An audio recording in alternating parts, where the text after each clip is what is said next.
rapidly in orbit.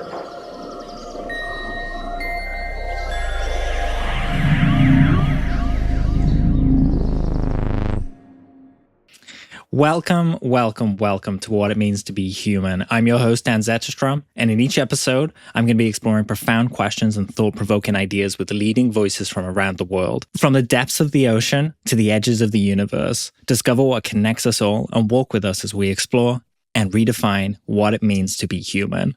If you don't know who I am, you might know me from that UFO podcast. You might have seen me on Ancient Aliens. If you've seen Tom's Along a Blink-182 shirt around, the Tom Was Right design, that was me. You can blame me for that. It is everywhere. I apologize, but also I don't. However, I want to introduce you to my incredible co-host for this show, the one and only Ros Mugford. How you doing, Ros? Oh, hi, Dan. I'm good. How are you? I'm great, thank you. So let's tell people a little bit about you. Who are you? What is your background? Who am I? I don't know. I mean, that's what I was thinking when I reached out to you the first time. I was like, Dan has no idea who I am, right? Well, I mean, I'm a producer. I'm based out of Canada, obviously. I have a production company here named Double Barrel that's been in operation for like over a decade, dating myself just slightly. But I have a huge interest in the topic of, UAP, ufology, also consciousness theory and study. And I've done, different projects in those spaces over the years. I'm also a yoga teacher, Dan, and I teach meditation. So, the idea of consciousness and what it all means is super interesting to me. So that's a little bit about me. I produce, I direct, I write, I do all that stuff, usually for clients. And so this is really exciting to me to be able to be here and talking about the subject, obviously, with you, because I was a huge follower and have been a huge follower of that UFO podcast. So, of course, I know all about you and the show. And so to be here with you is kind of like a wild thing for me. It's like a little bit like, how did this happen? It's crazy. But I love it. As going from listener to us here chatting, I mean, this is what's it all about, right? It's all about making cool stuff and talking about things that you're excited about and curiosity. So Here we are. Absolutely. It connects us with people that, one of my favorite things about the community is I've found so many friends who are like-minded, just as kind, and they're all about, in the future, we kind of want to walk lightly and consider the ecosystems around us and how we're all connected. It's nice. It's nice to have people in your life that think and walk like that. And as soon as we spoke, I was like, Ros is like that. I know. And I just want to highlight to people a little bit, you touched on it a little bit, but you interviewed Stanton Friedman, right? Like, that's nothing to sniff at. Yeah, years ago. This is like 2015. So my husband and I have been following, I've been interested in the subject since I was a kid, right? So I think as most of us who were interested in the subject. But yeah, in 2015, there was a UFO conference being held in Brantford, Ontario, which is a small community outside of Hamilton. And this is before the big, 2017 New York Times piece that came out about the Nimitz. So, interest was still kind of not the fever pitch it is now. And Stanton was there. Stanton, Richard Dolan, Nick Pope, Stephen Bassett was there. So we interviewed all of them. We did an interview with, Travis Walton. I got to interview Travis Walton. Very I have cool. The pictures. Like, it was wild, for my husband Dale and I to go from being, like seeing these people on Ancient Aliens, Dan, and other shows, other films, documentaries and stuff, to like being there with them and actually having this time with them was a mind-blowing experience. And yeah, Stanton, we got him to sign a copy of Project Blue Book. He had them there. He was selling them, cool. At the conference. So we got him to sign one and we have a photo with him. And yeah, it was amazing. It was like, ufology royalty, right? Super cool. Yeah, absolutely. Yeah. I also wanted to highlight your work with Indigenous peoples in Canada. Can you tell me a little bit about that? Yeah. In the last number of years, we've been doing a lot of work within Indigenous communities, mostly in, different kind of areas like healthcare, also working with TD Bank, doing like their, working on their national campaign that was public-facing video, pieces that went up on YouTube and all that stuff for TD around specific weeks here in Canada Canada that celebrate Indigenous peoples. So yeah, and then like just this past month, I actually received my Métis status. So I'm now officially a member of Indigenous peoples in Canada, which is kind of wild. I've been on my own journey with that over the last year of discovering my heritage and going back into, my great-great-great-grandmother and discovering who she was and finding out that, yes, I'm Métis myself. So yeah, it's been kind of a crazy year. And you were doing the same thing, right, Dan, when you were in Colombia those years ago? Yeah, that's right. I guess I left that out of my introduction. I should have put it in there. But yeah, I went to Colombia to do an investigation of these lights on a mountain. We'll get to it in an upcoming episode. And I worked with Indigenous communities and peoples there, and we built wells, and they showed us kind of the ceremonial temples and things like that. Really incredible, really unique, and really kind of paradigm shattering. You kind of get that when you go traveling, that culture shock. It was a little bit of that for me. And so the growth that came out of that experience was, I can't even put a value on it. It was just incredible. Yeah, and you and I have Colombia in common because I've been in Colombia, and that was another thing we realized when we started talking was that I have actually a partner in Colombia that I work with, who does a lot of my animation work for Double Barrel, and so I've been there. I've been to Medellin, I've been to Cali, and but your experience there was really spiritual and like so cool. Like I watched Phenomenology, right? The doc that you guys produced out of that trip. And that was epic. I loved what you guys did with that project. Anybody out there that hasn't seen it yet, Phenomenology, I think it's on YouTube, right? It is on YouTube. Also, we'll pop a link in the description, and you guys can go watch it for free and enjoy it. It's kind of produced like a nature documentary as opposed to a UFO documentary. That was the thing, because this stuff is just nature we don't understand, right? Yeah, and the way you were capturing the lights on the mountain, and I love the filming style of it. I love the like grittiness of it, and the fact you guys were all filming on iPhones. And like as a producer, I can appreciate it, right? Like watching that and going like, oh wow, they stitched this all together, and everybody was shooting, and like what a cool way to do something like that. Such an adventure, right? And when you don't have big budgets, how do you do that? Ashley did an amazing job with that. It was produced by Ashley Cowie and his wife, Natalia Castellanos, and both incredible workers. And yeah, they absolutely nailed it. And for those who are going, what are Dan and Roz talking about right now? I am actually tonight, September 5th, on Ancient Aliens talking about this very thing. I think you film a bunch with them, and then they kind of cut it all around and stuff like that and put it in different episodes. So I think it's the Colombia episode tonight called The Volcano Factor. Is that what it is? It is, oh my gosh, I'm so excited. Series 21, episode 10, if you want to see this face on Ancient Aliens. I tried to do lots of the hand thing so that hopefully we can get some memes out of it, but we'll see what they use. Like what exactly? Like what hand like thing? The Giorgio does the aliens kind of. No, I didn't. So know I was that. trying to do That's that. Great. Yeah. Oh my gosh, I love that. Well, I'm super excited, and people who because they're going to hear this after it goes to air, you'll probably be able to find it on like history.com or history. Yeah, it'll be on the History Channel. Yeah, I'm sure it'll be out there on the high seas as well if anyone wants to look. Yeah. History Channel's weird in Canada. Just saying. Like we have a really weird, like ugly stepsister of a broadcaster version of History Channel. I don't know. It's like that you get the main stuff in the US on History Channel, but then in Canada, it's like the government has regulated what needs to be shown and the type of content. And so it's very strange what we get here. So anyway, I think we buy Ancient Aliens. I think we watch it on Apple or something like that. Or we have to kind of get it from a streaming service. But yeah, I'm so excited. Congratulations. Look around. Thank you. Been a long time coming. I filmed that like a year ago before I was in the US. So it's fun to see it, and it's always interesting to see. I filmed with them for like 5 hours, and they might use 10 seconds, So I guess we'll see. But very cool to be a part of it.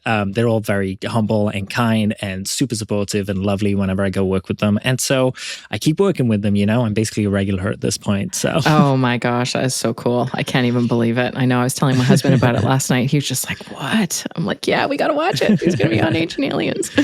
Awesome. Well, should we talk about this show or what? I mean, we're talking about all the other stuff. Okay. Before we get to that, I just want to give people people a clear indication. On a scale of 1 to 10, where are we in our belief in the phenomena? 1 is, I am a debunker. I don't believe in any of it. I am so skeptical that nothing wonderful is possible. And on the other end, a 10 is, I believe everything and my brain falls out of my head so often. So where on the scale are you? I'm going to say I don't believe everything. So I'm not all the way to a 10. I like to think I'm kind of like 50% Scully with like 25% Mulder. So I'm kind of like, I'm going to say like a 7.5-ish, somewhere in there. Nice. Okay. Nice. How about you? So I try and describe myself as, or often describe myself, I should say. I'm going to say that again. I often describe myself as a UAP centrist. So I see myself around 5 to 7, where I try and sit in the middle, but I know I have a bias towards these things because of my own experiences, which I will talk about. Not now. We will get into that. Yes. Love it. So yeah, okay. So we're a 5 and a 7. Nice, but you're not in the subject every day, right? Like, so I'm on Twitter or X now, I guess, Blue Sky, and I'll consume everything I possibly can. You're not the same, is that right? Yeah, no. I mean, I spend probably too much time on the Reddit boards. So like, I'm usually looking at, like, I have a feed on Reddit that is just UFO communities. Let's put it that way. Sure. So I follow like UFO. What is it like? UFOs, RUFOs, UFOB. High strangeness.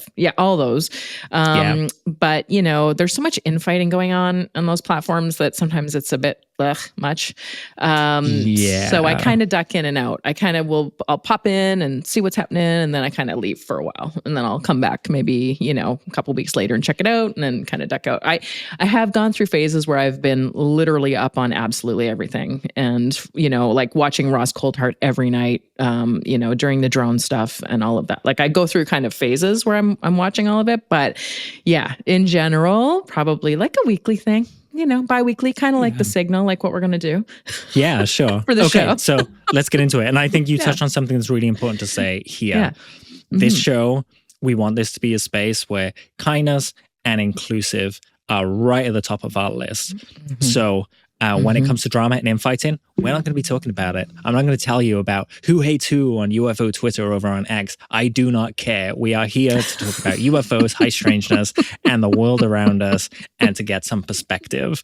And so, yes, that's our modus operandi, I guess. And to do that, we have several different episode types that people will see. So first up, we're going to have a show called The Black Mailbox. That is a mailbag episode. So you can send in your questions and things like that. And we'll read them out on the show. We'll do that as often as we need to, and we'll see how much going forward that happens. But if you want to send us anything, like a question, a hello, anything like that, send it to hello@tobehumanshow.com. And in the subject, just pop mailbox. If you forget that, don't worry too much. But the email address, one more time for you, is hello@tobehumanshow.com. Then we break our episodes down. If you watched the X-Files, you know the structure. We all know and love it. The mythology episodes and the Monster of the Week episode. So we kind of divide our show 50-50 into that. We have an episode called Contact, where we're going to be talking to witnesses of high strangeness, of UFOs, people who have experienced contact. If that describes you, please, again, email hello@tobehumanshow.com, and in the subject, just pop contact, and we'll get in touch with you, and I'd love to have you on. This is a judgment-free zone. I would love to give people space and a voice to talk about their experiences and work through them. A lot of heaviness comes with these things too. In other Monster of the Week shows, we have something called Outside the Lines. So that'll kind of be a varying thing going forward. For example, we might look at the Defense Intelligence research documents, the DIRD documents produced by Bigelow one week, or we might look at Fluxliner stuff, or we might look at a specific case. It is malleable. So that's always going to be a fun, flexible space.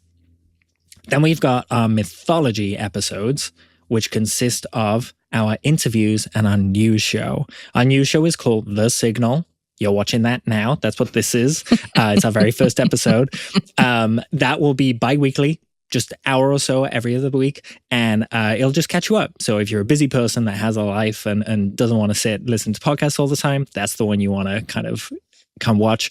We'll also be doing a fun little thing there, which we call UFO or UFno, and we'll be showing you a clip. You'll get the hour of the episode to decide what it is, and then we'll reveal it at the end if we know the answer. It won't always be something that is prosaic, okay? Mm-hmm. And then we also have our interviews. I'm not going to spoil all the interviews that are coming up, but we got some really cool ones. We're keeping a diverse cast of characters there. And we'll be starting off this week with Richard Hatem. You might not recognize that name, but you should. Richard wrote the Mothman Prophecies movie, the one with Richard Gere, the one that everyone's mum loves, because Richard Gere's in it. And they watched it thinking it was like a romantic thing. And then they were like, oh my God, what is this? I love it. Richard's been in this space for so long thinking about these things. He's made a show called Miracles. It was about, think like X-Files-y, but someone's faith being tested. Really awesome TV show. He also worked on Teen Titans, and he currently has his own podcast called Richard Hatem's Paranormal Bookshelf, which is one of my favorite podcasts. It's kind of semi-autobiographical, but he also talks about a specific UFO or high strangeness book every week in how it kind of relates to his life at the time. So you get to hear about how he grew up, what he thought of the phenomena growing up, and how this stuff impacted him. It's an incredible show. You'll laugh, you'll cry.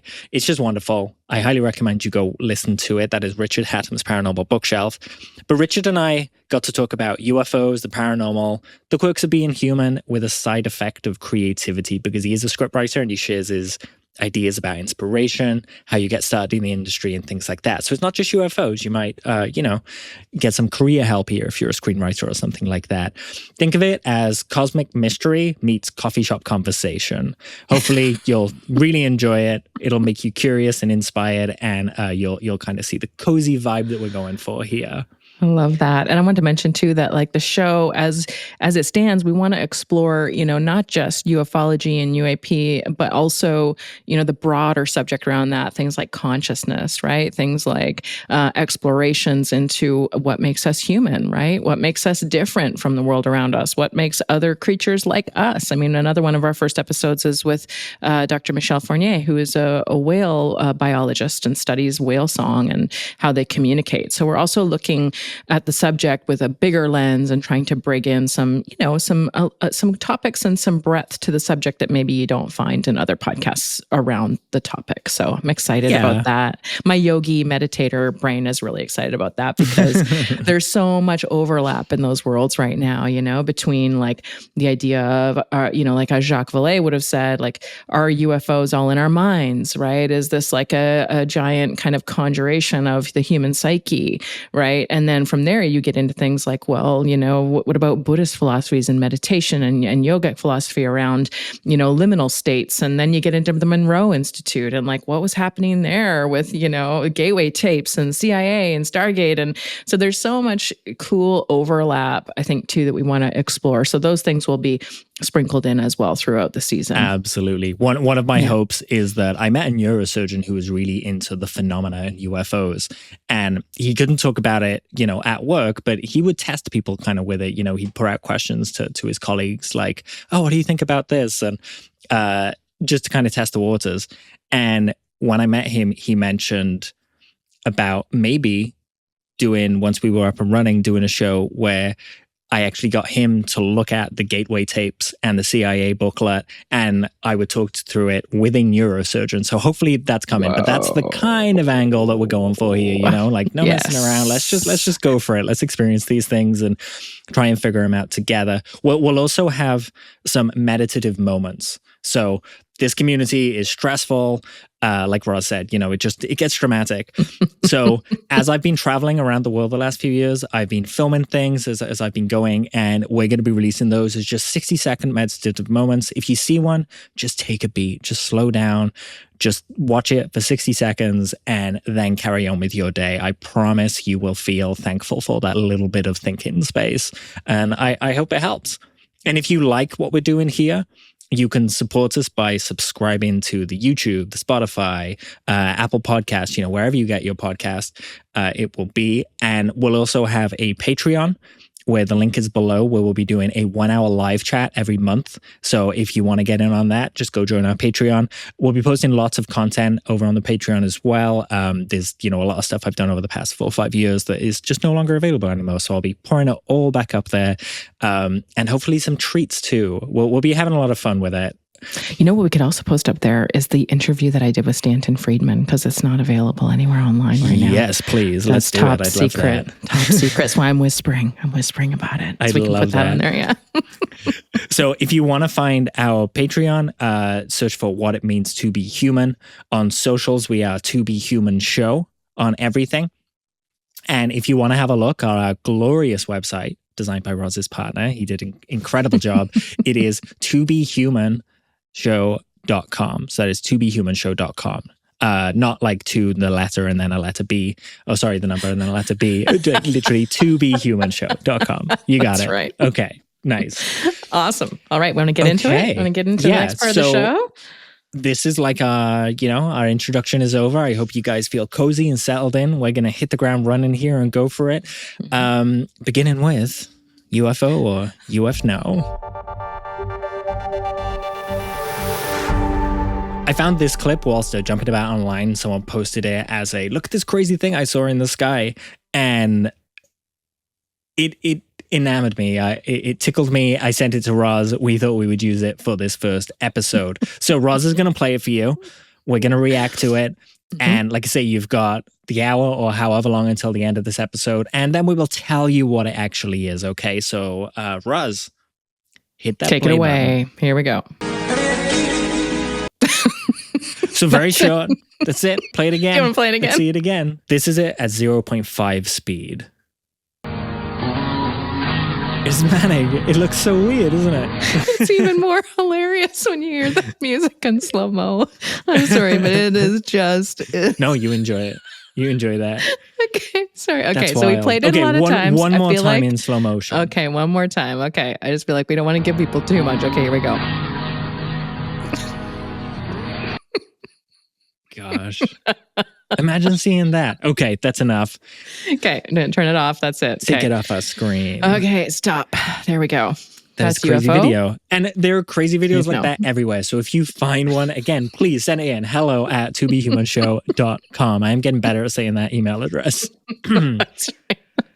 So now Okay, we're excellent. segueing into our kind of news show. And there's really only one bit of news that everybody is talking about right now because it's all eyes on the congressional hearing. So we thought we'd do a little reflection, a bit of a timeline run up, because some people might be watching this who are just not into the UFO thing. And just share our thoughts, like a hearings preview type thing. I got my papers here. I feel very official. I'm like, what? Nice. Tell me about the congressional hearing. Okay. So in 2017, you almost need like this news music behind this, right? Dun, dun, dun, dun, dun, dun. Oh, that's Mario. Right. Sorry, 2017. No, I'll go for the Mario music. So in 2017, we had the big release that kind of shook up everything in ufology. To the Stars Academy of Arts and Sciences launched the project of from the mind of Tom DeLonge, the guitarist from Blink-182, who'd kind of been dragged into a lot of government stuff over the years, talking to witnesses of UFO experiences and things like that as he was touring with the band. He supposedly got the inside track with a few government insiders that he's never revealed. Then a WikiLeaks thing happened. And in WikiLeaks, there were emails between Tom and some top generals like Neil McCaslin. John Podesta too, right? John Podesta too, yes. Mm-hmm. And everyone was kind of rolling their eyes at him when he was saying this before this stuff leaked. And when it leaked, everyone kind of went, wow, he's serious. So this led to them launching a whole line of books called Secret Machines, which supposedly folds in accurate UFO info that Tom was given by these government advisors. Into kind of like a fictional story that has real elements to it. He then went on to launch To the Stars Academy of Arts and Science, where Luis Elizondo made his debut to the world after resigning from the DoD in protest of people not paying attention to the UFO issue. Lou ran a program called ATIP for the DoD, which investigated UFOs. And ATIP came from a program called ORSAP. See, I told you there were a lot of acronyms here. That was run by Robert Bigelow, investigating stuff on Skinwalker Ranch, as well as UFO sightings around the world. So then in December 2017, the New York Times releases an article kind of blowing the lid on all of this. And along with that, the public gets the video of the Tic Tac. It gets the Go Fast video. And it also gets the gimbal video. If you don't know any of those, just search those terms and they will pop up. Yeah. So that kind of started the ball rolling. In 2021, I believe, we had a task force, a UAP task force established. I think I got that wrong. I think it was much earlier. But we had a UAP task force established that was led by Jay Stanton, who is supposedly bringing out a book. And the UAP task force were investigating all things UFO for the DOD. So then in 2021, Senator Kristen Gillibrand puts forward and supports legislation to improve the task force. At this point, like we're getting UFO legislation passed in the US. This is huge. This is a historical first for everybody, right? So then in 2022, AARO is established, the All Domain Anomaly Resolution Office. That's the big one. Yeah. That's the big one. That's what we have to this day now. We have someone else running it now, as opposed to who began. That was Sean Kirkpatrick. And he was not a big fan of the UFO issue. He ended up kind of downplaying everything, saying that it's just a bunch of obsessed people twisting the arms of people in Congress and things like that. But he also said he had nothing to do with the subject before he came into the office to look after it. And Brandon Fugel of Skinwalker Ranch fame, he owns Skinwalker Ranch, said, "What are you talking about, Sean? Here's a picture of you at a Skinwalker Ranch briefing way before you say you were interested, looking directly at the camera. My intern took this picture." That's right. And so that's right. That's, yeah, you know, I remember that's that. how that cookie crumbled. It was crazy. So then every year, the US government, or ODNI, has to release a UFO report, essentially, or a UAP report, they're calling it now, unidentified anomalous phenomena. And when they release that, it's really dry, just includes the stats. There's stuff, we don't know what it is. Yeah, you know, no aliens. And so everyone kind of rolls their eyes at that. Bit of a poor showing. No aliens. Yes. No aliens, yeah. Yes. No proof of aliens, they say. But it's weasel language, right? Because we don't have proof of aliens means we haven't seen the alien enter its front door and go home to its planet. So what do you have proof of, guys? Let's talk about that. That's kind of what everyone's thinking at the time. And it's that weasel word too, that like extraterrestrial weasel word, right? Where it's like, well, yeah, they could say that there's nothing extraterrestrial, you know, but we know now too that a lot of the speculation is maybe these objects are already here. So that would mean they're not extraterrestrial, right? So just the word extraterrestrial is a weasel word, right? Yes, exactly. It's threading the needle through language so you don't have to confirm that there's something unknown out there. And people didn't like that. So then come to 2023, released in July, the UAPDA, or the UAP Disclosure Act. It is basically a really ambitious piece of legislation to force government transparency on UFOs. The bill calls for all federal UAP records to be reviewed and, where possible, released within 25 years, similar to the JFK releases that they did, though we still don't have all of those released. A weakened version made it into law. And to be honest, it marked the most serious effort yet in terms of being thorough and closing loopholes and things like that.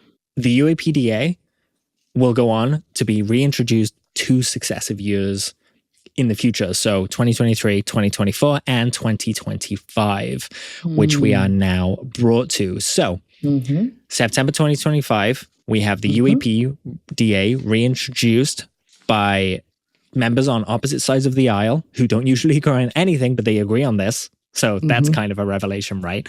And also, we've got another hearing coming up. Not only have we had people like Lou and David Grush testify, but now we're getting some more people. David Grush, by the way, around, I want to say 2023, July, middle of the year, he came forward. David Grush is a former U.S. Air Force officer and intelligence official who served for the Air Force, the United States Air Force, and held positions at the National Geospatial Intelligence Agency and the National Reconnaissance Office. He was the go-to at the NRO for the UAP task force back when they were running. So he's got a lot of experience. And he went off and he did his own investigation. And he says that he met over 40 people who worked on a legacy program where they were recovered bodies, they were recovered craft, and they're all being hidden from the American people. He handed Congress a witness list. He handed Congress a hostile witness list. And we haven't really seen much happen after that. But that was big. Can you remember Grush coming out, Roz? Oh, yeah, definitely. David Grush was huge. That was a big turning point, I think, for the community, right? Because then also he went and testified at Congress, and there's that famous photo of him standing there taking the oath, right, with his hand up alongside David Fravor. And who was the other person that was there in the first hearing? It was David Grush, David Fravor, and Ryan Graves. Ryan Graves. That's right. Yeah. What an amazing trio that was. I mean, that to me was a historic moment, like seeing the three of them there standing before Congress, hands up, taking the oath, with Jeremy Corbell and George Knapp sitting behind them. UFO journalists, George Knapp, famous journalist who, interestingly enough, has some ties to this new congressional hearing, right? Yeah. So yeah, that was a cool moment. I remember feeling like, oh man, this is a watershed. This is it. I mean, how can the public look away from this topic at this point when you've got, these people, their credibility, willing to stand there before Congress, raise the hand and say like, yes, we saw these things, and no, they're not human. And, I think David Grush had some famous quotes in there about biologics and That's bodies. Right. And, it just kind of blew the lid off. But, as all things UFO, it happened, and then it just kind of disappeared a little bit, and then we don't really hear anything about it anymore, So I'm happy that we're getting to these new congressional hearings with, new people to hopefully kind of shine the light back on it again, right? Yeah, absolutely. And David Grush now works for Representative Eric Burleson. So the witnesses and the questions that we're going to be hearing at the hearing going to be informed by Grush's experience and what he's telling them. So I'm really excited to see that. And that will kind of be subtly at play, I think. So people should keep an eye on that. Then I realized I skipped a bit of the timeline. So in November 2024, there was another hearing, the Committee on Oversight and Accountability. It was called UAP Exposing the Truth. The witnesses in this hearing were Luis Elizondo, Tim Gallaudet, yeah. Former NASA official Michael Gold, and also journalist Michael Schellenberger. And this was big because Lou's book had come out by now. He'd kind of told everything that he can tell, really. And people were saying, well, why don't you go swear to Congress if you want us to believe you? And he did. He took the oath and he said everything. And as well as that, this was around the time where Jeremy Corbell and Michael Schellenberger were teasing something called Immaculate Constellation. Matthew Brown, the witness who found this, has since come forward and he's spoken about it himself. But basically, he was a government employee who stumbled across something he shouldn't, tried reporting it, was kind of given weird treatment and told to just shut up and keep quiet. And he did, but he kept looking and he kept track. And over several months, years, he came to the understanding that the US are gathering intel on UAP. They're trying to exploit it. They have these big tracking programs, these big back engineering programs, and his mind was blown and his world was forever changed. He does have Substack articles now, so you can go read his Substack for a bit more. There's 2 parts so far, but a bit more kind of information there. So then in January this year, we had a task force on the declassification of federal secrets chaired by Representative Anna Paulina Luna. That began. They said they were going to tackle a whole bunch of issues like Epstein, like MLK, like JFK assassination, and also UAP. They kind of, dragged their feet on UAP for a little bit, but we are finally here to the results. Yes. In 4 days, as of recording this, September 9th, the House Oversight and Reform Committee's Task Force on Declassification of Federal Secrets are putting on a show. A hearing, a briefing. I almost said screening then. Show's fair. Putting on a show. for the public to that is called Restoring Public Trust Through UAP Transparency and Whistleblower Protection. And wow, that I just rolls wanted right to off read, the tongue. Rolls off the tongue, right? Dan. Yep. I know. Before we get into kind of talking about the witnesses and stuff, I just wanted to read Anna Paulina Luna's bit in the press release, because I find when people go into these hearings, they have expectations, they have hopes, they have dreams. Of course, they want alien bodies on a desk. That would be great, but that's never going to happen. And in these press releases, when they announce them, they tell you what they're looking for, why they're putting on this hearing, and this is no different. So I'm just going to read this so we know what the point of this is, what they're trying to do with it. Okay. So Anna Paulina Luna says, do you want to read it? I think it'd be cool if you read it. Is it here? Oh, it is here. Dan, you've got it right here in the document. Okay. I do. Anna Paulina Luna, is she Republican Florida? Is that what R-FL means? Yes. Correct. Okay. As follows. During the hearing, members will hear from witnesses on the continued concerns regarding disclosure of unidentified anomalous phenomena and information held by federal agencies, and will examine transparency issues surrounding the Department of Defense and the intelligence community. Okay. Members will also analyze the work and effectiveness of the DoD's congressionally mandated All-Domain Anomaly Resolution Office, or AARO, whistleblowers who provide details on spending information and policies and procedures regarding the classification and declassification of UAPs should be able to do so without retribution. I look forward to hearing from witnesses on how the federal government can improve transparency and provide better answers on UAPs. That is mind-numbing. Yeah, right. What is she actually saying? Right. I think what she's getting at is they want to highlight there are these service members who say they have information, but they're afraid to come forward. Everybody wants the people working in the programs and things like that. Over the decades of UFO stuff that's gone on, we've heard that people are off. You know, John Mack famously was hit by a car in London, and people are like, was he run over? And sure, the less conspiracy-minded out there would go, no, it was an accident. It's an unfortunate accident. And yes, but what if I told you that 2 other John Macks were killed by a car that same day? What? Twist, right? What? Get out of here. I have never heard that. Are you serious? Where did you read that? Where did you find that? 2 on the nose, right? No way. Yeah, crazy. No way. So he wasn't the only John Mack that was killed that day by a car. Okay, because I read that he was run over basically by an elderly man who was drunk. That's what I read. Sure. And it could all be a coincidence, but you know, history rhymes. It has a way. Wow. Okay, that's crazy. That's crazy. So that brings us to the witnesses. So let's talk about the witnesses. We have Jeffrey Nucatelli, or Nucatel. I could be saying his name wrong. Always feel free to correct me, dear audience. Let me know.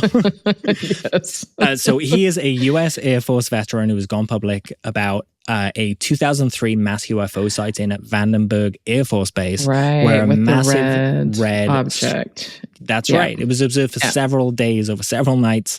Ryan Graves, in that first hearing you mentioned, even mentioned this event back then. So it's nice to see Jeffrey kind of getting up there and being able to talk about this. That's going to be a good one.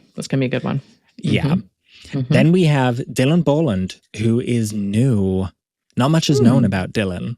So he's the wild card here, I think. His background, according to LinkedIn, he worked in geospatial intelligence. He was an analyst. That was for the Air Force. He was an intelligence analyst for BAE Systems, long rumored to have a hand in the legacy UFO program. So maybe there could be something cool there. So maybe whistleblower. Maybe. That would be nice. And then we also have, he works now for someone called Intrepid Solutions and Services LLC, which is geospatial analyst. So basically, he's looking at videos and, you know, sensor readings of things in the sky around our planet, trying to interpret them for intelligence agencies and pass them on to who needs to know. If there was one guy who was going to see a UFO video in passing, this is the guy. Like, that's his job. So maybe he came across something there and has something to share. Yeah. Okay. And Alexandra Wiggins. Yeah, Chief Very Wiggins. Exciting name. Okay. Oh yeah, of course. Yeah, Simpsons. I love that. Yes. Okay, Navy veteran. Hey. reported a striking 2023 sighting off the California coast while serving on the USS Jackson. So that is that in and around the same area as the Nimitz, like off the California coast? It would be, yeah, those exercise areas out there. Nimitz being, again, for people that are listening and don't know, that's where the Tic Tac appeared in 2004. That's going to be a good one. Yeah. He's been on Weaponized with Jeremy Corbell and George Knapp. Okay. He described a glowing, solid object rising silently from the ocean. He said it was unlike any vessel or aircraft he'd seen in his career, and the ship's sensors ruled out reflections or conventional sources. Then, moments later, 3 more objects appears, and all 4 objects shoot off together with no sound or visible disturbance heading northeast. Wiggins compared the object's flawless coordinated departure to a precise military formation under unified control. So almost like a hive mind, we always talk about that in these spaces. So and these that's machines out of the might be ocean? linked. Out in the ocean, yeah. Ooh. Like some kind of thing from the abyss, right? That's exciting. That's exciting. Okay, I'm getting more interested in the congressional hearing, Dan. I'm more interested.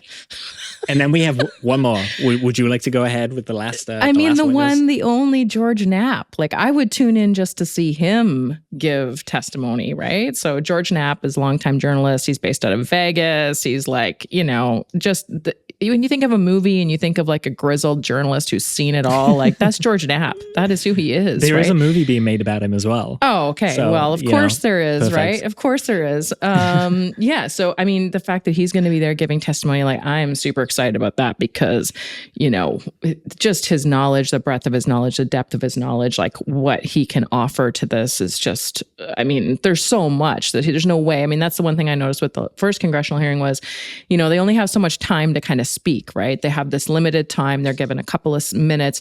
They have to kind of say everything they want to say in that tight time. It's submitted to Congress before they even say it. Then they get questions after to kind of elaborate on some of the key points of it. But it's going to be really interesting to see George just in that environment. Also, like, I love the attention that George is getting. I love that he's being lauded and brought out and for the world to see what an amazing person this guy is. I just think so interesting, so open-minded, guy has a mantis farm at his house. He's just so open-minded, and he's just he's willing to explore these things and not be afraid, because of all the stigma. And he's done it for 30 years or something. KLAS, right? In Vegas is the station that he works for. So, I mean, that in and of itself is just I can't even I hope I meet him one day. Cause I just want to say George Knapp, you're the bomb. That's all I can say.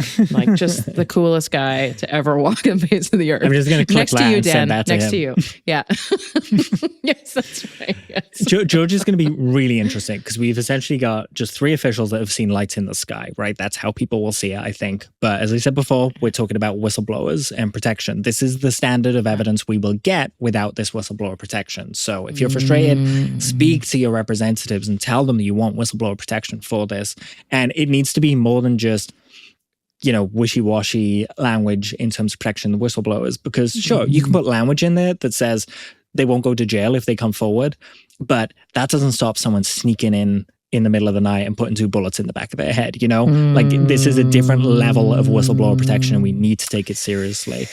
Yeah. I think Knapp will be able to talk to that because through Weaponized, through his work with Jeremy, he has spoken to supposedly scientists from inside the legacy program and things like that. So I'm hoping George brings a bit of that to bear. George started with the Bob Lazar stuff. Of course, the electrifying thing he could do would just be to put element 115 that Bob Lazar supposedly stole from Area 51 on the table and go, that's what this is. There it is. Go test it. I mean, that was the cliffhanger in Jeremy's film about him, right? That was what they were trying to say, right? It's he actually has a piece of this, right? And then his place gets raided. We're talking about Bob Lazar, not George Knapp. Yeah. And I wanted to throw in there too, so for Smartless, I don't know if you listen to Smartless, the podcast, they have this thing that they do where when they're talking inside baseball stuff, they will say, for Tracy in Arkansas or whatever, right? Which is that's nice. The joke is that's Sean Hayes' cousin who has no idea about all this inside baseball stuff they're talking about with the film and television industry, right? And then they'll kind of explain it. So I'm we need that for this show, because I think like when I think of my friends and people who might be interested in this subject, like they have no idea about these congressional hearings. They have no idea what they are. They have no idea why they should care. First of all, it's like, so what? Like, you know, and then, you know, my good friend, I won't name names, you know, but like messaged me and was like, oh my gosh, like this congressional hearing is mind blowing. Like I had no idea that this is happening. So, you know, once people get to see it, they really understand why it's important. But like the language that Luna puts out in a press release and stuff is doing this subject no favors, right? It's like, it's not interesting at all. So, you know, like how for Tracy at home, you know, we need somebody at home, right? Like we need our you know, our Sheila in Utah. You know, who is it that Chuck Schumer uses? He talks about the Baileys all the time. The Baileys is in like the average hardworking Americans. Okay, there just we go. Made up. Yeah, you know? There you go. So for the Baileys, you know, in middle North America, since we straddle the border, you know, like why, Dan, do you think people like should be interested in these congressional hearings? Like, what's the catch? Like, why? Well, that's exactly it. Like, I'm not sure they should be. They seem to be for people who really want proof kind of put on a desk, you know? And like you said, the Baileys have a different perspective on it when they see these things. I'm looking at this and going, oh, 3 people that saw lights in the sky and a really interesting journalist who could have a lot of like really cool evidence. But someone back home might just use that to write it off, or they might use it to go, oh my God, someone in the Air Force and really high up is also seeing these things. Maybe there is a they're there after all. And they move into that. There's a sticker on the wall. I don't know if you can see it, but it says, it's the poster from Mulder's office and it says, believe schmalieve. What the fuck is that thing? And that's all we want to get to, right? That's all we want to get to. Yes. And so this kind of gets us closer to it. We'll see what kind of questions the congressional members come with, but I'm hoping that they'll have some teeth because David Grush is on the staff now, so he can kind of help direct them to be like, ask about this, ask about this, ask about this, and hopefully, yeah, we'll see. So.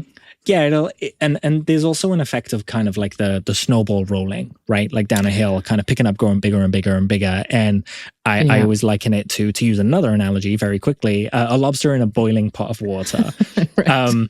You know, like we've had 3 hearings now, and we're going to get to a point where the Baileys will shrug and go, okay, so we're not alone. I still have to go to work tomorrow. I've still got to pay my mortgage. I've still got to take my kids to school. Nothing actually changes for the majority of the people. Even if aliens came down tomorrow and started speaking to President Donald Trump, only Donald Trump is going to have that in his worldview, right? Like most people around the world will either not see it or they won't care or their lives won't be affected. But for us, our hair would be on fire, right? Like we'd be running around going, we're not alone, we told you so, all this kind of thing. I think it's a stepping stone in the conversation to get something. And it looks like they're trying to get whistleblower protection so that, you know, at the next hearing, they can say, well, you know, there's a there now. So now let's get some of these scientists out from the program and actually protect them and see what they have to say. And again, like for the Baileys, it's the idea that, you know, there's companies, there's people that have knowledge and they can't come out and talk about this because they could either be sued. There could be, you know, they could go to jail in some cases, right? They have like agreements that they've signed with the government. So they can't just come out and say, yeah, I worked on this craft as part of a private company and we reverse engineered it, or they can't say that because they've signed agreements that don't allow. And that's why so often these UFO whistleblowers don't come out until they're in their like mid 70s and stuff, because they're dying. They're on their deathbed. They're like, you know, I'm going to die within months. And so I might as well say all my stuff now. Right. So, so this is really unique for these hearings to take place and for having, you know, these younger people to come out and talk about it. I'm not sure how old everybody is on the panel, but usually like with the David Grush, David Fravers, you know, they're like mid-career, right? Sometimes mid-career, where they're taking the risk to come and say this. And that's why the whistleblower protection is so important, right? Is so that they have that. So just for the folks that don't really grasp, like, you know, why this matters, that they're doing this. Yeah. And to that end, credit to him, Tim Burchett. I think Republican senator for Tennessee, I want to say. That could be wrong. But he just introduced some whistleblower protection legislation this week. Not very extensive. It's kind of back of napkin stuff where he's like, just protect the whistleblowers.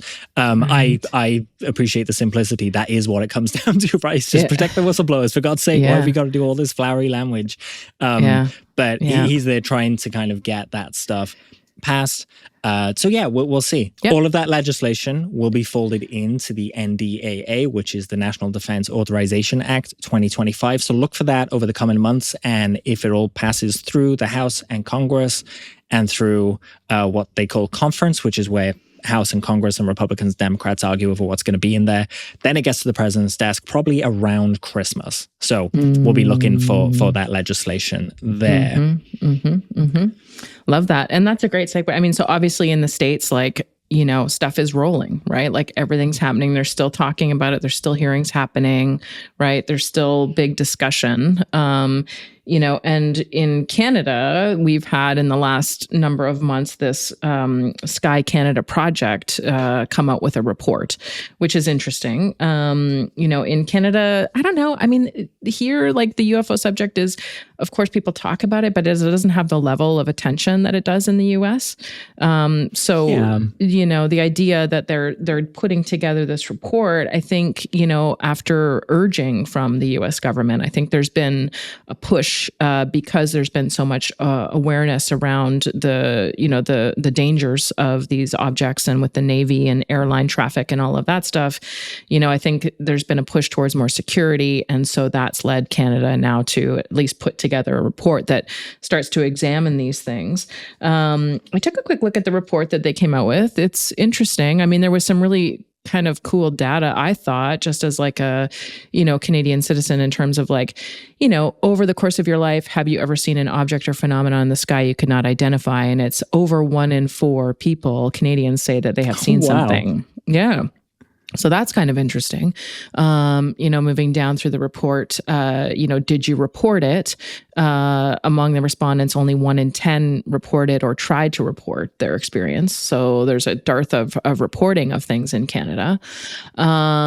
You know, they get into, is there anybody collecting this information? The government, do you know who's collecting the information? Like trying to get a kind of a broad sense, you know, of how much people know about the subject in Canada. And it's been really interesting. You know, how much attention, if any, have you paid to stories about UAPs over the last 2 to 3 years? 2/3 of respondents say they've paid attention.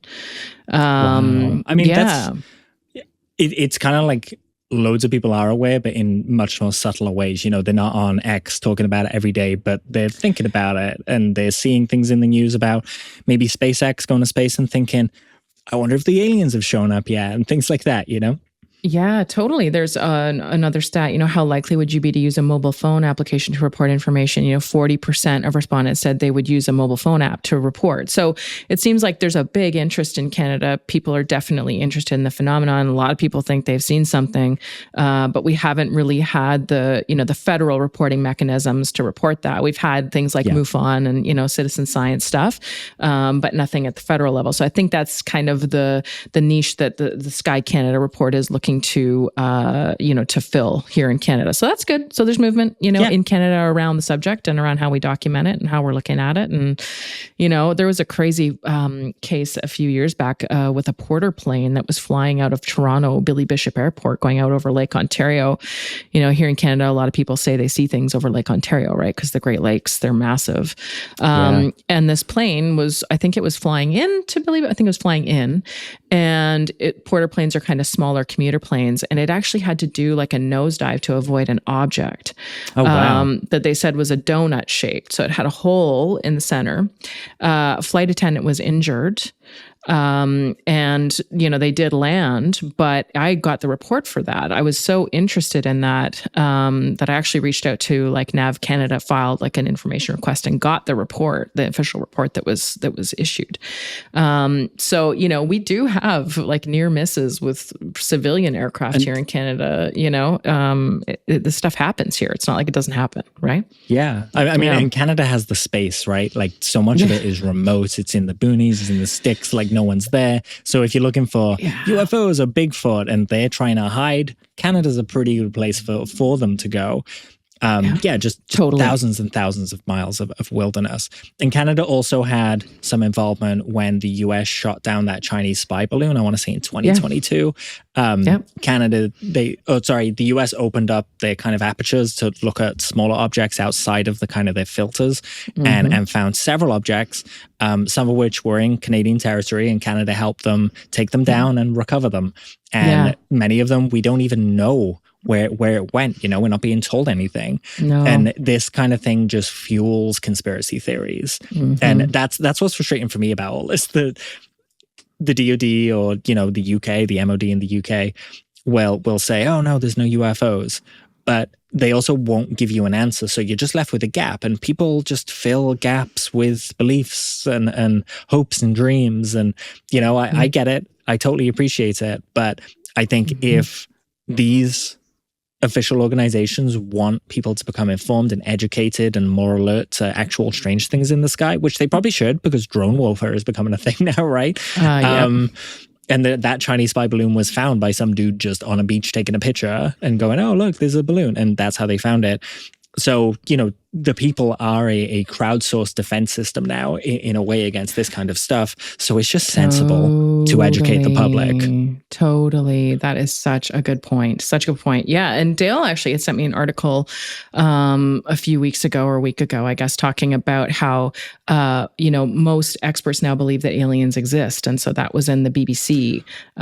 So there's a UK connection, Dan. Absolutely. And so experts now are coming forward saying, we believe there's things in the sky that we don't understand and we need to pay more attention, right? And being a lot more forward about it. And I do think like these hearings in the States really do have a lot to do with that, can seem dry on the outside, but like, having that public, consultation and people seeing that and feeling comfortable to come forward, it makes people say, okay, well, maybe it is okay to think about this or believe in this or maybe explore it a little more, just crack my mind open, 100%. Yeah. We're in the age of James Webb Space Telescope and seeing all these incredible images of these galaxies and learning that these exoplanets are out there. I was reading something from Carl Sagan, and I realized that when Carl Sagan was alive, we didn't know if there were exoplanets. Now we've counted like 5,000 of them. So that's just such a different place to have the conversation of, is there intelligent life out there from? We know there are houses out there that can support life. Carl Sagan didn't think there were any houses out there, and there was no science to say that there was. So he was kind of operating his skepticism on the science available at the time. But he still made something like Contact, which is weird, right? And it gets into the consciousness stuff. And if you haven't seen it, I highly recommend people go watch it. But I'm going to segue into the UK stuff now. Yes, so please do. That's Canada there. So the UK has a kind of a weird little history with this. From 1997 to 2000, the UK was carrying out something called Project Condign. It was a top secret UK defense project. It was sifting through thousands of UFO reports, dismissing aliens, but it kind of warns of mysterious plasma-like phenomena in our skies. There's a lot of stuff that's redacted from it. And it's amazing to me that actually the UK, in terms of their assessment with this plasma kind of like stuff they're talking about, is actually in front of the conversation in a lot of ways, because they're giving you their best assessment of what a lot of these kind of events are. That was revealed in 2006. And then in 2008, Britain's National Archives began releasing thousands of these documents spanning decades. There's, radar operators, pilots, everyday citizens. There's even radar reports in there. The documents didn't confirm alien visitors, but they did reveal how seriously the Ministry of Defense tracks the unexplained and make sure they know what is in the skies. And it was David Clarke of Sheffield Hallam University who released those. He worked with the government and the National Archives to release those tranches and went through them. He has a book that you can go read that breaks down the best cases. He also did a video series online. And David, you might recognize his name a little bit, because recently he was the guy that found the Calvine UFO photo after 30 years of investigating, and he released it for everyone. He got an analysis done. He is hero, national treasure. Yeah. He is my favorite skeptic. That's what I said to him when I met him. He's got his head screwed on, and he comes from a background thinking about folklore. and how these kind of folklore builds. But he also doesn't dismiss, you know, he knows in his work, he talks about farmers setting their watch by these fireballs in the sky to plant their crops to get a good harvest. He makes the point, like, well, the fireballs are there because they're doing it and it's working. So, you know, that's how they're making their food, and it's a survival thing. So obviously there's something there, even though the folklore is kind of misshapen the stories that are being told. Yeah. And he's made some incredible books about all of this. The UK government, as standard, does deny any proof of extraterrestrials. But if you send them a letter saying, hey, there was a weird thing in the sky last night, what was it? They'll respond to you with pretty much like a 1-paragraph thing saying we have no proof of extraterrestrials. And you just sit there going, well, I didn't ask about extraterrestrials, so it's weird that you bring it up. They probably got enough around Rendlesham. They have like a very blanket response, right? Right, exactly. Wow. So that's the very UK, cool. There's no hearings going on. That's kind of where they're at. Project Condign. Highly recommend people read it. It's a long read, but there's just a lot in there. And especially when it comes to the Calvin stuff, because that's where it was first found. And then David found the picture, and obviously it goes on. And we will hopefully be having David for an interview real soon. Yes, please, David. That would be amazing. Would love to hear from him. On the other side of the planet, Japan is stepping up its investigation into UAP, focusing on national security. A group of over 80 lawmakers, including defense ministers, was formed to study UAPs prompted by sightings near sensitive sites. They've requested this year for the Ministry of Defense to create a dedicated UAP research office. So they are on it over in Japan. Like, they're taking this seriously. In France, the government is on the case. There's a group called GAIPAN, Groupe d'études et d'information sur le phénomènes aéro. My French accent is terrible. It is the Study and Information Group on Unidentified Aerospace Phenomena. Yes. That is a official government UAP investigation under CNES, which is their National Center for Space Studies. And they've been going since 1977. They don't endorse any particular explanation or say that ETs are here, but they do admit that some cases are unexplained and strange. So they're on it. France is like the model to follow as far as I'm concerned. And GAIPAN has issued a really amazing report too a number of years ago, right? That was studying the phenomenon, where they came to the conclusion that it was likely, extraterrestrial or not, that was the conclusion they came to. So and that's France the Cometa awesome. report. Cometa, that's right. Cometa, yes. that's it. Yeah, so Cometa. Go read that. Really good. Cometa. Tomato.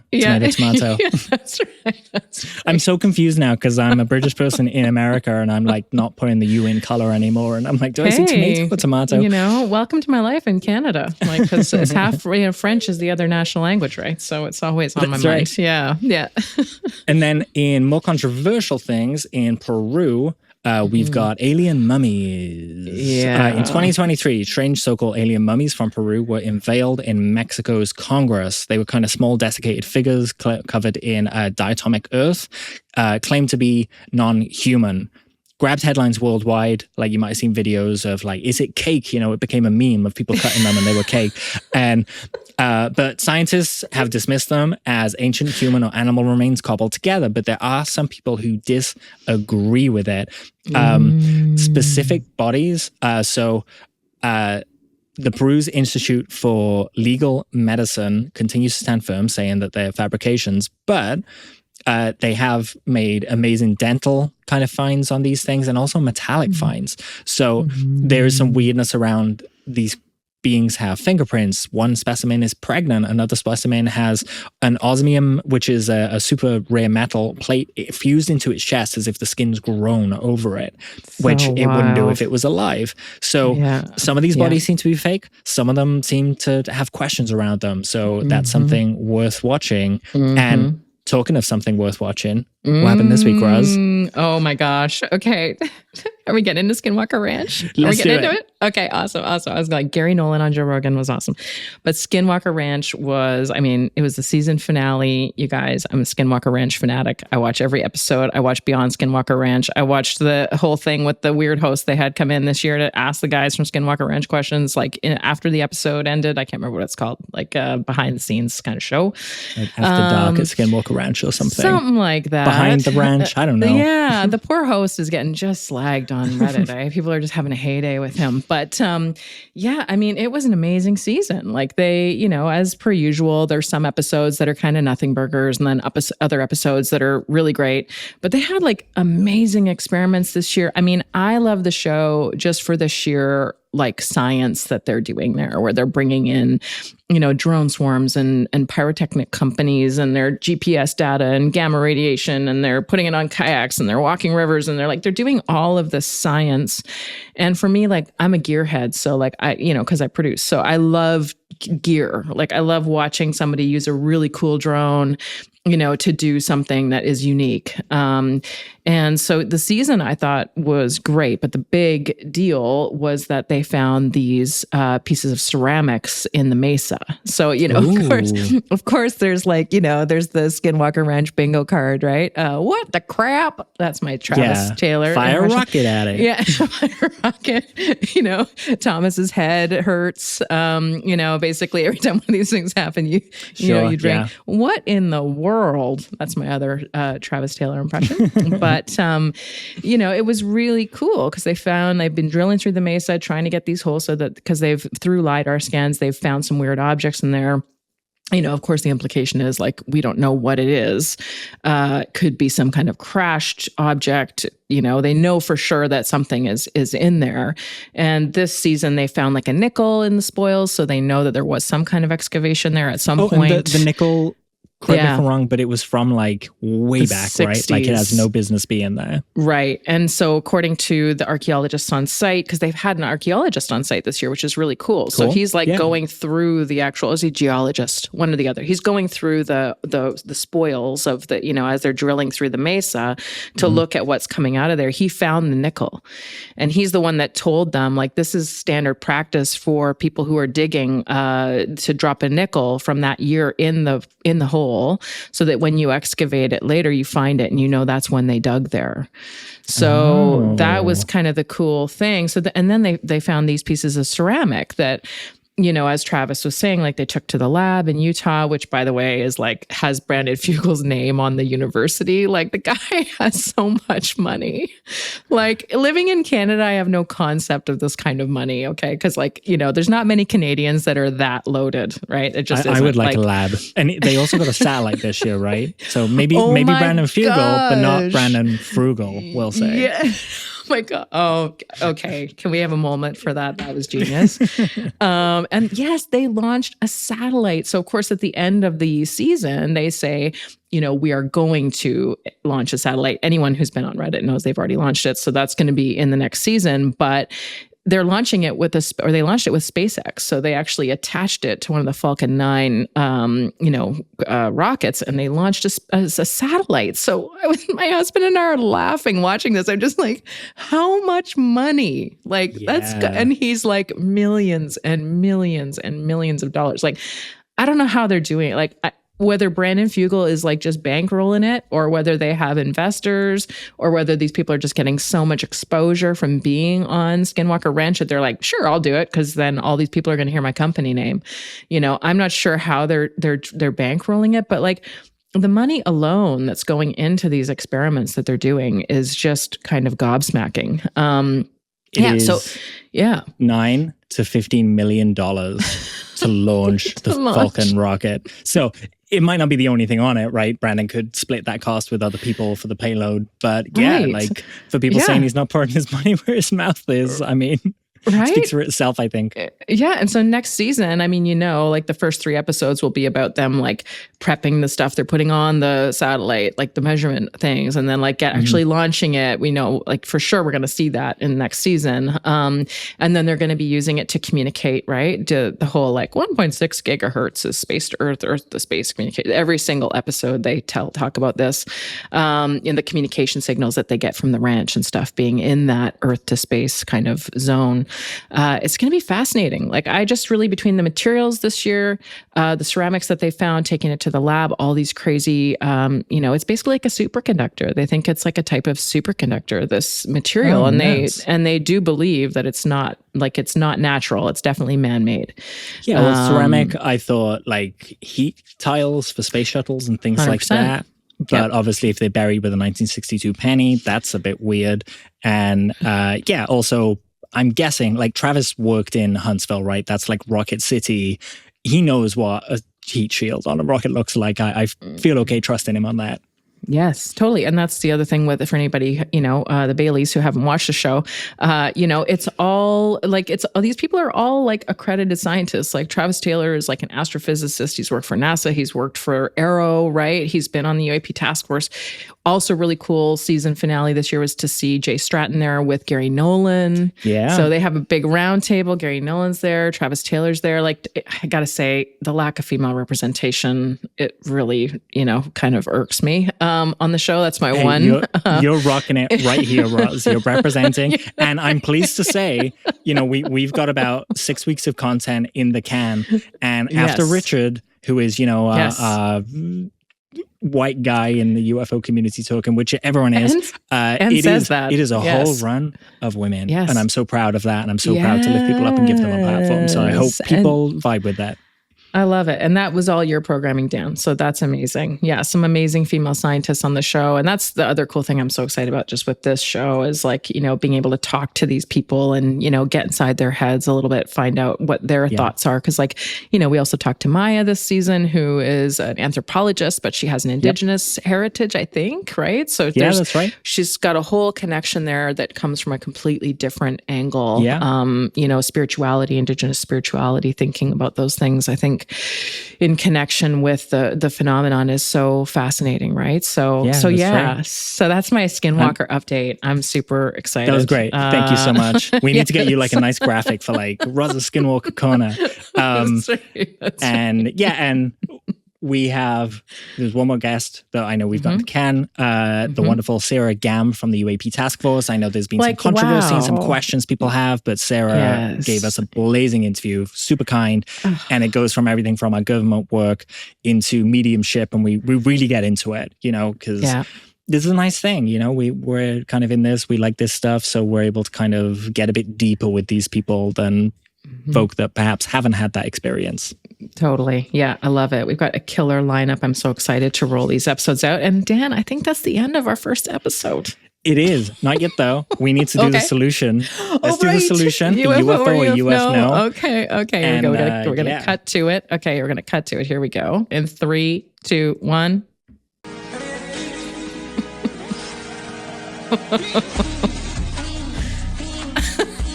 It's a bird. I can't believe it's a bird. What business does a bird have doing that? Want to watch it one more time? It's just like birds do this for fun. That's wild. I think if I saw that in the sky just for a second and it went behind some trees and stuff, I would be baffled. I wouldn't know what I was looking at, The spinning of it alone is like, this whole thing at the beginning really made me go, that's weird. And then it wasn't until it comes down. And of course, this apple, the bar is over it, but you can kind of see the wings, right? Start to unfold there. There we go. Oh, it's like a flying turkey. And here it comes now, we realize.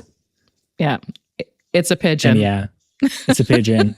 And also a good example, Roz, of us taking a completely prosaic, silly video of something weird in the sky, and you can edit it so it's a 3-second video, and someone probably posted that on social media and said it was a UFO, right? Like that video is going to be out there.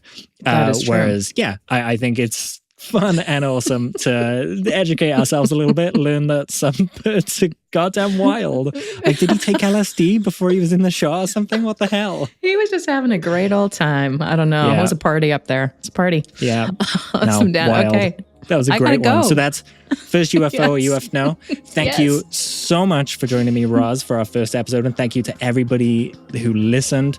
It's a pleasure to finally get this rolling, to get this out there. We'll see you again in 2 weeks for another episode of The Signal. Until then, enjoy some interviews and some meditative moments. If you enjoyed this episode, please leave a review on Spotify or on your chosen platform. If you could like, share, subscribe, that would be awesome. It helps us find our people and our tribe. If you'd like to support the show and get access to a 1-hour live chat each month and early ad-free access, you can find us at Patreon. Just follow the link in the show notes or at our website, tobehumanshow.com. Please feel free to reach out to us via the contact page on the website or email at hello@tobehumanshow.com. You can also find us on Blue Sky, Threads, Instagram, X, MySpace, Bebo.